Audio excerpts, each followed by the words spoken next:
एक बार फिर से स्वागत है आपका देवकुल एकेडमी यूट्यूब चैनल। आशा करता हूँ आप सभी स्वस्थ, मस्त और ज़बरदस्त होंगे और अपनी पढ़ाई बेहतर तरीके से कर रहे हैं। आज हम लोग हिस्ट्री में एक महत्वपूर्ण टॉपिक जो आपका है, महत्वपूर्ण टॉपिक आपका गांधी युग। ठीक है, गांधी युग कवर करने वाले एक टॉपिक रहेगा आज, और इस टॉपिक से बनने वाले जितने भी महत्वपूर्ण प्रश्न हैं वो सारे के सारे कवर कराए। क्लियर? तो बिना किसी देरी के शुरुआत करते हैं आज की क्लास की। चलिएगा, आज हम बात करने वाले हैं गांधी युग के बारे में। ठीक है, तो इनका जो कालखंड है वो आपका 1919 से 1947 तक है। गांधी जी का कालखंड 1919 से 1947 तक का है। ठीक है, इनके कुछ प्रमुख आंदोलन भी हैं, जैसे कि असहयोग आंदोलन, सविनय अवज्ञा आंदोलन और भारत छोड़ो आंदोलन। ठीक है, तो ये इनके तीन मुख्य आंदोलन हैं। कौन कौन से हैं बच्चा? असहयोग आंदोलन, सविनय अवज्ञा आंदोलन और भारत छोड़ो आंदोलन। ठीक है, तो ये आपको याद रखने हैं। आगे बात करते हैं, हम आगे बात करेंगे कि गांधी जी के जीवन पर सबसे अधिक प्रभाव किस पुस्तक का पड़ा। तो ये अनटू दिस लास्ट एक पुस्तक है जिसके लेखक जॉन रस्किन हैं। इनकी पुस्तक का प्रभाव गांधी जी के जीवन पर सबसे अधिक पड़ा। क्लियर? तो इस चीज़ को याद रखना है। ये प्रश्न बन जाता है कि गांधी जी के जीवन पर सबसे अधिक प्रभाव किस पुस्तक का पड़ा था, तो वो अनटू दिस लास्ट पुस्तक का पड़ा था जिसके लेखक हैं जॉन रस्किन। ठीक है, यहाँ तक क्लियर हुआ। चलिए अगला, जैसे कि गांधी जी का जीवन परिचय। तो गांधी जी के जीवन परिचय के बारे में जानते हैं। जैसे इनका जो जन्म है वो 2 अक्टूबर 1869 को हुआ था, और पोरबंदर एक जगह है, वहाँ गुजरात का एक शहर है पोरबंदर, जिसमें 2 अक्टूबर 1869 को गांधी जी का जन्म हुआ। क्लियर? बात वहीं करें आपसे, इनके पिता का नाम पूछता है, तो पिता का नाम करमचंद गांधी था या अन्य नाम कावा गांधी था।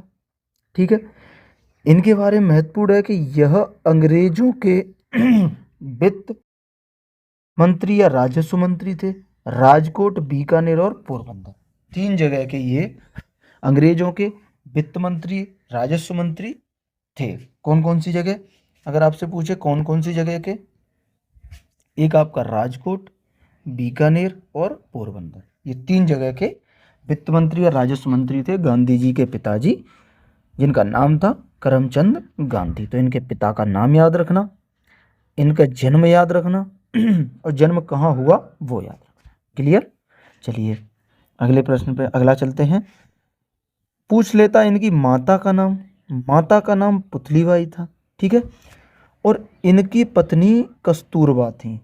9 वर्ष की उम्र थी जब कस्तूरबा की शादी हुई। उस समय कस्तूरबा गांधी जो थी वो 9 वर्ष की थी, और गांधी जी की उम्र 13 वर्ष थी। जब गांधी जी की शादी हुई तो इनकी पत्नी की उम्र 9 वर्ष थी और गांधी जी की उम्र 13 वर्ष थी। ठीक है, आगे बात करें, इनकी जो प्रारंभिक शिक्षा है, प्रारंभिक शिक्षा इनकी राजकोट में हुई है। ठीक है, और कॉलेज की जो शिक्षा है वो श्यामलाल दास कॉलेज है, भावनगर गुजरात में। तो कॉलेज की शिक्षा पूछे तो कहाँ से हुई है? कॉलेज की शिक्षा हुई है इनकी श्यामलाल दास कॉलेज, भावनगर गुजरात से। ठीक है, आगे बात करते हैं। इन्होंने जो वकालत की पढ़ाई है वो इनर टेम्पल कॉलेज है एक लंदन में, वहाँ से की है। तो आपसे पूछे वकालत की पढ़ाई कहाँ से की, तो इनर टेम्पल कॉलेज लंदन से वकालत की पढ़ाई की थी। क्लियर? आगे कई बार पूछा गया है कि इनके जो 4 पुत्र थे उनके नाम, जैसे कि सबसे बड़ा था इसमें हरिलाल, मणिलाल, फिर रामदास और फिर देवदास। तो सबसे बड़े कौन थे? सबसे बड़े पुत्र थे गांधी जी के हरिलाल।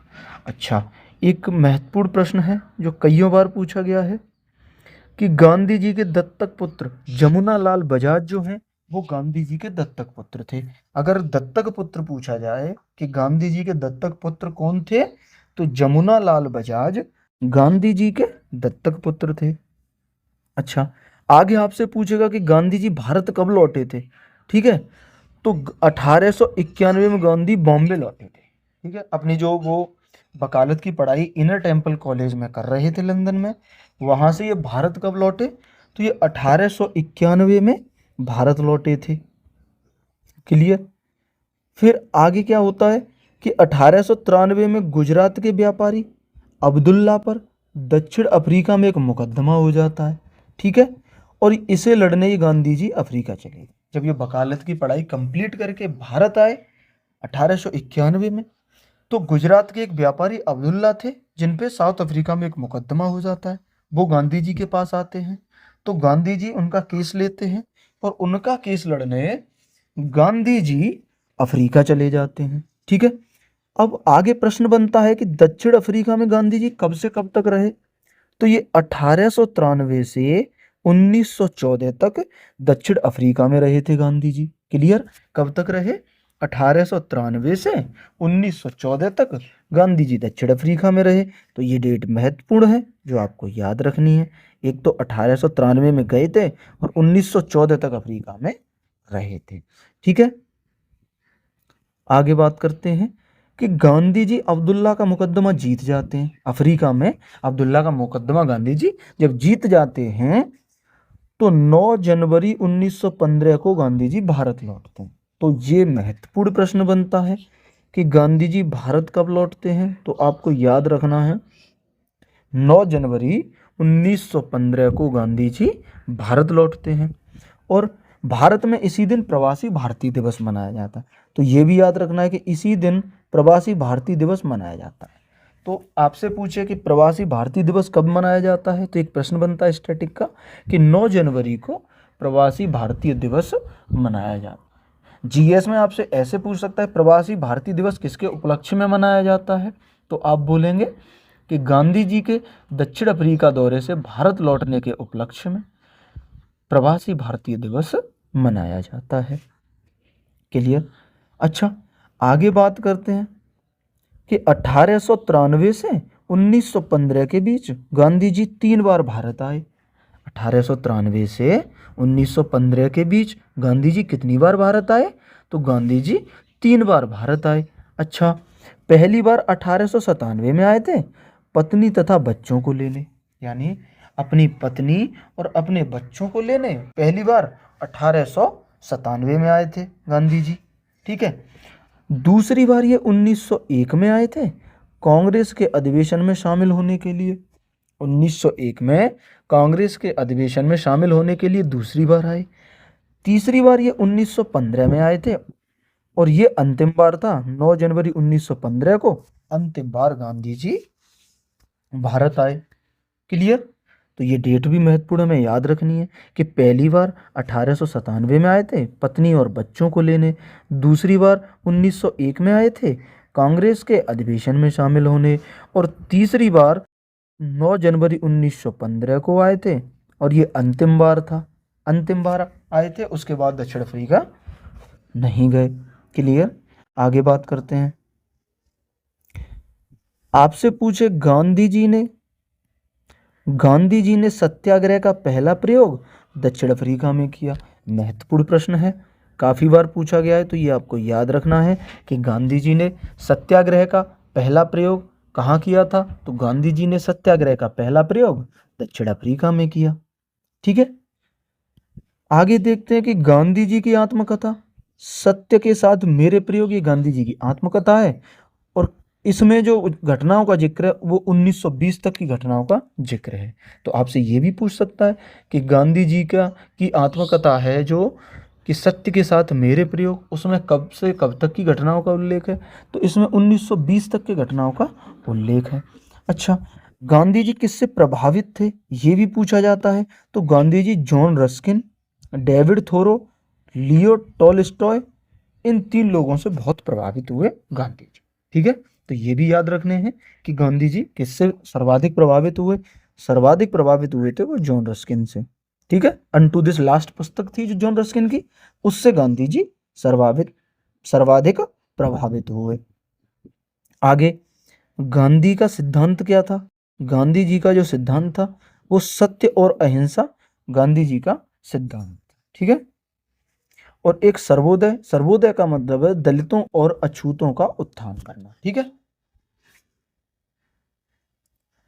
जो दार्शनिक अराजकता थी उसका समर्थन करते थे गांधी जी। दार्शनिक अराजकता का समर्थन कौन करते थे? गांधी जी। अच्छा, आगे बात करते हैं कि गलत साधन हमें कभी सही उद्देश्य तक नहीं ले जा सकती। ये कथन किसका है? ये गांधी जी का कथन है कि जो गलत साधन है वो हमें कभी भी सही उद्देश्य तक नहीं ले जा सकते। ये कथन किसका है? आप बोलेंगे ये कथन गांधी जी का है। क्लियर? अच्छा, प्रमुख शिष्या इनकी पूछे तो मैडलिन स्लेन प्रमुख शिष्या थी। गांधी ने इन्हें ही मीराबेन नाम दिया था। महत्वपूर्ण प्रश्न है। मैडलिन मैडलिन स्लेन इनकी प्रमुख शिष्या थी और इन्हें गांधी जी ने मीराबेन, ये नाम याद रखना, मीराबेन नाम दिया। अगर आपसे पूछे कि मीराबेन का वास्तविक नाम क्या था तो आप कहेंगे मैडलिन स्लेन, और ये मीराबेन नाम इन्हें गांधी जी ने दिया था। ये आपको याद रखना है, ठीक है। चलिए आगे बात देखते हैं कि राजनैतिक गुरु। अच्छा, ठीक है भैया, राजनैतिक गुरु गोपाल कृष्ण गोखले हैं और गोपाल कृष्ण गोखले की मृत्यु 1915 में हो, ठीक है। तो इनके राजनैतिक गुरु गोपाल कृष्ण गोखले हैं और इनकी मृत्यु 1915 में हो गई थी। गोखले जी ने गांधी जी से कहा था कि पूरे भारत का 1 वर्ष तक भ्रमण करना है आपको, ठीक है। क्या कहा था? कि पूरे भारत का 1 वर्ष तक भ्रमण करना है। प्रथम वर्ष खुले कान और बंद मुंह कर भ्रमण करना, यानी जो पूरे साल आप भारत का भ्रमण करोगे वो बंद मुंह करके और खुले कान रख के पूरे भारत का भ्रमण करना है, ठीक है। तो राजनीतिक गुरु आ गए। अब देखते हैं भैया कि आध्यात्मिक गुरु कौन है। आध्यात्मिक गुरु है भैया नारायण गुरु। ये आपको याद रखना है, महत्वपूर्ण प्रश्न बनता है कि आध्यात्मिक गुरु कौन है, तो वो है आपके नारायण गुरु आध्यात्मिक गुरु हैं, ये याद रखना। राजनैतिक गुरु तो सबको याद रहता है भैया, लेकिन आध्यात्मिक गुरु याद नहीं रहता। तो आध्यात्मिक गुरु कौन हो गए? तो वो आपके नारायण हो गए। नारायण गुरु जो थे वो गांधी जी के आध्यात्मिक गुरु थे। अच्छा भैया, चलो अगले पे चलते हैं। अब इनकी कुछ प्रमुख पुस्तकें देखते हैं। प्रमुख पुस्तकों के बारे में देखते हैं। इस सत्य के साथ मेरे प्रयोग प्रमुख पुस्तक थी। एक सुनो विद्यार्थियों भी किसकी पुस्तक है? गांधी जी की। हिंद स्वराज भी गांधी जी की है और ये अफ्रीका में लिखी 1909 में ये छपी थी। तो ये इम्पोर्टेंट है, इसको याद रखना। आपसे पूछ लेगा कि हिंद स्वराज पुस्तक गांधी जी ने कहाँ लिखी, तो आप बोलेंगे कि ये अफ्रीका में लिखी गई थी।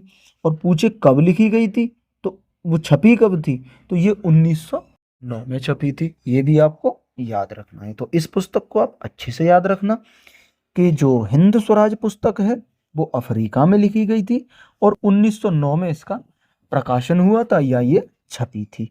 अच्छा, अगली पुस्तक है सप्त महाव्रत और इंडिया ऑफ माय ड्रीम, ये भी गांधी जी की पुस्तक है। अनासक्ति योग भी गांधी जी की पुस्तक है। क्लियर? तो हमने देखी गांधी जी की प्रमुख पुस्तक है, ठीक है। जो सत्य के साथ मेरे प्रयोग, सुनो विद्यार्थियों और हिंद स्वराज के बारे में ये अफ्रीका में लिखी गई थी, ये बात आपको याद रखनी है, ठीक है। और ये 1909 में छपी थी, ये भी एक पॉइंट याद रखना है। चलिए आगे, एक सप्त महाव्रत पुस्तक थी। इंडिया ऑफ माय ड्रीम पुस्तक भी गांधी जी की थी और अनासक्त योग पुस्तक भी गांधी जी की ही थी। क्लियर? अब प्रमुख समाचार पत्र के बारे में देखते हैं। गांधी जी के प्रमुख समाचार पत्र, ठीक है, जिसमें पहला है इंडियन ओपिनियन। ये साउथ अफ्रीका में ही था और गुजराती भाषा में। मतलब इंडियन ओपिनियन जो समाचार पत्र गांधी जी ने निकाला, ये साउथ अफ्रीका में ही निकाला था और इसकी भाषा गुजराती थी। तो आपको ये याद रखना है कि इंडियन ओपिनियन ये आपका साउथ अफ्रीका में निकाला था और गुजराती भाषा में था ये अखबार। तो ये पॉइंट भी आपको याद रखना है। चलिए आगे नवजीवन अखबार, ये भी समाचार पत्र गांधी जी का था। हरिजन समाचार पत्र भी गांधी जी का था। और यंग इंडिया समाचार पत्र भी गांधी जी का था। क्लियर। चलिए, तो ये इसमें याद कौन सा रखना है, यानी इसे तो 100% इसके बारे में आपको याद रखना है। इंडियन ओपिनियन, साउथ अफ्रीका में लिखा था गांधी जी ने, ये समाचार पत्र प्रकाशित किया था और इसकी भाषा गुजराती थी। तो इसे तो आपको 100% याद रखना है। फिर आपको नवजीवन भी याद रखना है, हरिजन भी याद रखना है और यंग इंडिया भी याद रखना। क्लियर। चलिए आगे चलते हैं। आगे है आपका कि गांधी जी की जो मृत्यु है वो 30 जनवरी 1948 को गांधी जी की मृत्यु हुई थी। और ये नाथूराम गोडसे ने 3 गोली मार के आत्मसमर्पण कर दिया। नाथूराम गोडसे ने गांधी जी को 3 गोली मारी और उनकी हत्या कर दी और वहीं आत्मसमर्पण कर दिया नाथूराम गोडसे ने। ठीक है। अच्छा, बीपीएससी में ये प्रश्न बनता है कि पिस्टल का नाम ये पूछ लेता है कि किस पिस्टल से गोली मारी, तो बेरगट्टा पिस्टल थी, एसआर 60 68 24 करके एक पिस्टल थी जिसका ये सीरियल नंबर था। इस पिस्टल से नाथूराम गोडसे ने गांधी जी को गोली मारी थी। और कितनी गोलियां मारी थी? 3 गोलियां मार के गांधी जी की हत्या कर दी थी। कितनी गोलियां? 3 गोलियां मारी थी नाथूराम गोडसे ने। ठीक है। और किस पिस्टल से, तो ये भी आपको याद रखना है। ठीक है, कि किस पिस्टल से, तो ये आपको याद रखना है कि बेरगट्टा पिस्टल से नाथूराम गोडसे ने 30 जनवरी 1948 को गांधी जी की हत्या कर दी। तो प्रश्न बने कि गांधी जी की हत्या, या ऐसे आएगा कि गांधी जी की मृत्यु कब हुई थी, तो आप बोलेंगे भैया कि 30 जनवरी 1948 को हुई थी। और पूछ ले कि नाथूराम गोडसे की हत्या किसने की, तो आप बताएंगे कि भैया नाथूराम गोडसे की हत्या, वो गांधी जी की हत्या नाथूराम गोडसे ने की थी। ठीक है। आगे हम बात करते हैं इनके प्रमुख आश्रम के। ठीक है, गांधी जी के आश्रम की हम बात करते हैं। तो एक फिनिक्स फॉर्म नाम का आश्रम था जो इन्होंने डरबन में मतलब इसकी स्थापना की थी। ये आश्रम अपना बनाया था कहाँ पे? डरबन, साउथ अफ्रीका में। ठीक है। अब आपसे पूछ लेगा कि स्थापना, तो पूछते हैं चलो बताओ इसकी स्थापना। तो आप बोलेंगे कि भैया इसकी स्थापना 2 सितंबर 1904 को की थी गांधी जी ने। ठीक है। अब साउथ अफ्रीका में गांधी का ये पहला आश्रम था, ये भी आपको याद रखना है कि साउथ अफ्रीका में गांधी जी का पहला आश्रम कौन सा था, तो वो आपका फिनिक्स फॉर्म था जिसकी स्थापना गांधी जी ने डरबन, साउथ अफ्रीका में की थी। और कब की थी, तो 2 सितंबर 1904 को की थी। ये आपको याद रखना है। ठीक है। आगे एक और आश्रम टॉलस्टॉय, दूसरा है टॉलस्टॉय। इसकी स्थापना इन्होंने जोहान्सबर्ग, साउथ अफ्रीका में की थी। तो इसकी भी स्थापना की डेट याद रखते हैं हम, 30 मई 1910 को की थी। ठीक है। तो टॉलस्टॉय जो आश्रम है उसकी स्थापना भैया जोहान्सबर्ग में की थी, साउथ अफ्रीका के जोहान्सबर्ग में। और अब आपसे पूछते हैं कि स्थापना कब की थी, तो आप बोलेंगे कि 30 मई 1910 को की थी। क्लियर। आगे चलते हैं। यहीं आपसे बात करते हैं कि एक सत्याग्रह आश्रम है, इसको कोचरम गुजरात में इसकी स्थापना की थी और 25 मई 1915 को की थी। भारत में गांधी का पहला आश्रम था। ठीक है। तो ये इम्पोर्टेंट है, आपको याद रखना है कि भारत में गांधी जी का पहला आश्रम कौन सा था, तो वो आपका था सत्याग्रह आश्रम, जिसकी स्थापना कोचरम गुजरात में की थी गांधी जी ने। और कब? 2 मई 1915 को इसकी स्थापना। क्लियर। दूसरे की बात करते हैं कि एक साबरमती आश्रम, ये अहमदाबाद में स्थापना की थी गांधी जी ने और इसकी स्थापना 1917 में की थी। सॉरी, 1917 में साबरमती आश्रम की स्थापना की थी और ये स्थापना अहमदाबाद में की थी गांधी जी ने। तो ये भी आपको याद रखना है। आगे अनासक्ति या गांधी आश्रम, इसका कौसानी उत्तराखंड में स्थापना की थी और इसकी स्थापना 1929 में की थी गांधी जी ने। अनासक्ति आश्रम या गांधी आश्रम की स्थापना कहाँ की थी? तो ये कौसानी उत्तराखंड में की थी। और इसकी स्थापना की कब थी? तो 1929 को इसकी स्थापना की थी। ठीक है। आगे आपसे पूछे कि सेवाग्राम आश्रम की स्थापना कहाँ की थी, तो आप बोलेंगे कि भैया वर्धा महाराष्ट्र में सेवाग्राम आश्रम की स्थापना की थी। अच्छा, स्थापना की कब थी? तो ये 1936 में स्थापना की थी सेवाग्राम आश्रम की। तो ये भी आपको याद रखना है। चलिए आगे हम प्रमुख उपाधियों की बात करते हैं। जो प्रमुख उपाधियां थी गांधी जी की, जैसे महात्मा की उपाधि ये रविंद्रनाथ टैगोर ने दी थी चंपारण सत्याग्रह की सफलता की। तो आपसे पूछे कि महात्मा की उपाधि किसने दी, तो आप याद रखेंगे कि रविंद्रनाथ टैगोर ने दी थी भैया। और चंपारण जो सत्याग्रह है ये इंपोर्टेंट है, चंपारण सत्याग्रह की सफलता के बाद। तो आपसे पूछे कि गांधी जी को महात्मा की उपाधि किस सत्याग्रह की सफलता के बाद या किस आंदोलन की सफलता के बाद दी गई थी, तो आप बोलेंगे कि भैया चंपारण सत्याग्रह की सफलता के बाद महात्मा गांधी को महात्मा की उपाधि दी गई थी। गांधी जी को महात्मा की उपाधि दी गई थी। क्लियर? अच्छा, इन्हें भर्ती करने वाला सार्जेंट अंग्रेजों ने कहा था प्रथम विश्व युद्ध के दौरान। ठीक है, प्रथम विश्व युद्ध के दौरान भर्ती कराने वाला सार्जेंट अंग्रेजों ने कहा था, क्योंकि इन्होंने अंग्रेजों की मदद करवाई थी प्रथम विश्व युद्ध में। अंग्रेजों ने कहा कि हम कुछ लालच दिया कि आज़ादी का, और अंग्रेजों ने इनसे मदद मांगी, तो गांधी जी ने लोगों से कहा और लोगों ने अंग्रेजों की मदद की प्रथम विश्व युद्ध में। ठीक है। आगे अर्धनग्न फकीर ये विंस्टन चर्चिल ने कहा। ये इंपोर्टेंट है, इसको याद रखना कि अर्धनग्न फकीर किसने कहा? विंस्टन चर्चिल ने। सेवाग्राम का संत ये अतिथियों के द्वारा कहा गया सेवाग्राम का संत। क्लियर? भंगी शिरोमणि या करमवीर की उपाधि ये साउथ अफ्रीका में मित्रों के द्वारा दी गई। भंगी शिरोमणि और करमवीर की उपाधि साउथ अफ्रीका में इनके मित्रों के द्वारा दी गई। अच्छा, इन्हें बापू किसने कहा? तो CF एंड्रयूज और जवाहरलाल नेहरू ने इन्हें बापू की उपाधि से सम्मानित किया। किसने? CF एंड्रयूज और जवाहरलाल नेहरू। ये याद रखना, बापू की उपाधि किसने दी? CF एंड्रयूज और जवाहरलाल नेहरू ने इन्हें बापू की उपाधि दी थी। क्लियर? आगे अच्छा, मलंग बाबा ये कबायलियों द्वारा कहा गया था, और सविनय अवज्ञा आंदोलन की सफलता के बाद कबायलियों द्वारा मलंग बाबा की उपाधि दी गई। वन मैन बाउंड्री फोर्स ये माउंटबेटन ने कहा। One man boundary force Gandhi ji को किसने कहा? तो one man boundary force Gandhi ji को माउंट बेटन ने कहा था। क्लियर? आगे आपसे पूछे देशद्रोही फकीर विंस्टन चर्चिल ने कहा। तो ये याद रखना कि देशद्रोही फकीर किसने कहा? विंस्टन चर्चिल ने देशद्रोही फकीर कहा। अच्छा, भिखारियों का राजा ये मदन मोहन मालवीय ने भिखारियों का राजा कहा। ठीक है। इन्हें दो महात्मा किसने कहा? सरोजनी नायडू ने इन्हें दो महात्मा कहा।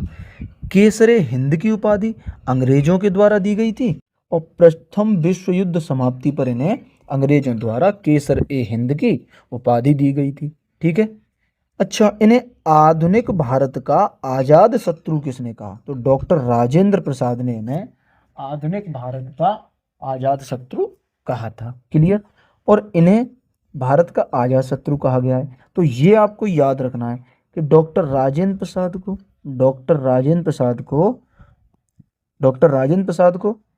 भारत का आजाद शत्रु कहा गया है।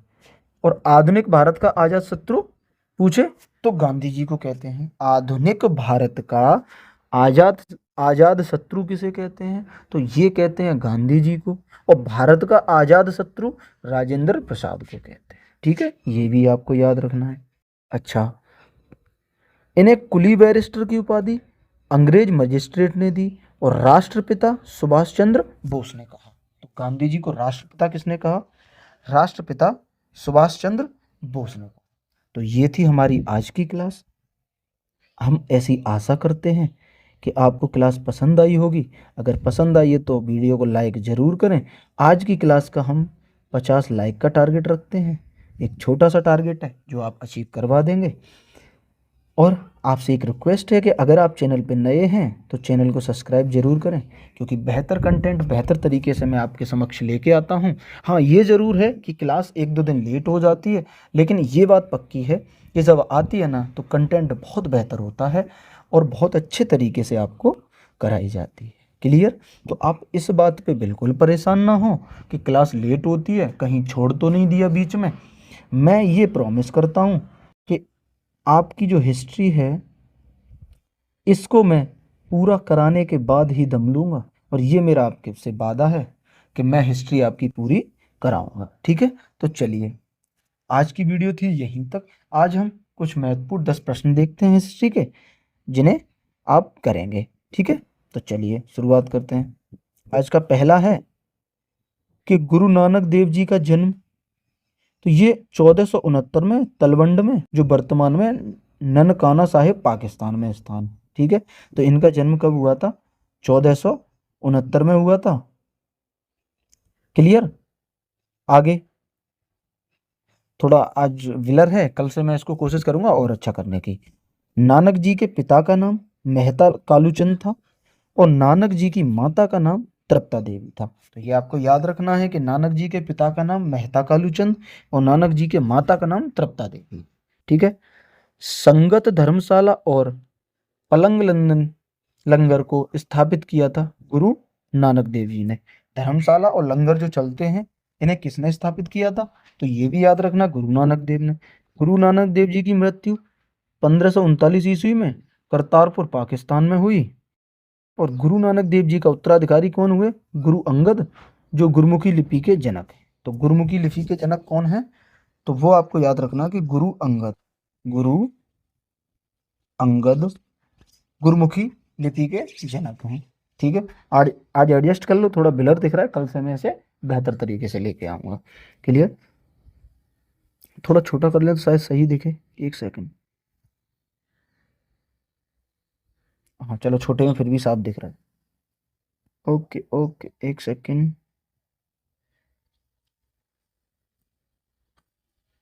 ठीक है? अकबर ने 500 बीघा जमीन दी थी सिखों के चौथे गुरु रामदास को।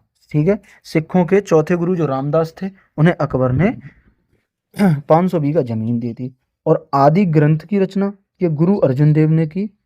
खुद को सच्चा बादशाह किसने कहा? श्री गुरु अर्जुन देव जी ने खुद को सच्चा बादशाह कहा। ठीक है? आगे, श्री हरमिंदर साहिब, ये स्वर्ण मंदिर अमृतसर को बनवाया था श्री गुरु अर्जुन देव जी ने। श्री हरमंदिर साहिब और स्वर्ण मंदिर, और इसे किसने बनवाया था? तो गुरु अर्जुन देव ने इसे बनवाया था। ठीक है? क्लियर? तो ये थी हमारी आज की क्लास। आगे भी हम बहुत बेहतर तरीके से, ठीक है, जैसे चंपारण सत्याग्रह हुआ। एक सेकंड रुकना, मैं आपको बता दूं अगली क्लास किन किन पे होने वाली है, अगर आप चाहो तो पढ़ के आ सकते हो। एक तो आपका चंपारण सत्याग्रह, चंपारण सत्याग्रह, इसको पढ़ के आना, चंपारण सत्याग्रह। और आपका खेड़ा, ठीक है, ये भी याद रखना। और असहयोग। ठीक है? इन तीन पे आपकी अगली क्लास होने वाली है, तो इन्हें अच्छे से पढ़ के आना है आपको। ठीक है? वीडियो को ज़्यादा से ज़्यादा लोगों तक शेयर करना है, जो मैं डेली आपको बताता ही हूँ। और चैनल पे अगर आप नए आए हैं तो चैनल को सब्सक्राइब करना है। छोटी सी बात, और यहीं ख़त्म करते हैं। मिलेंगे हम अगली वीडियो में, अगली एक बहुत बेहतरीन क्लास में, जिसमें हम ये तीन टॉपिक कवर करेंगे। तो तब तक के लिए हंसिए, मुस्कुराइए और अपनी पढ़ाई कंटिन्यू करते रहिएगा। जय हिंद, जय भारत।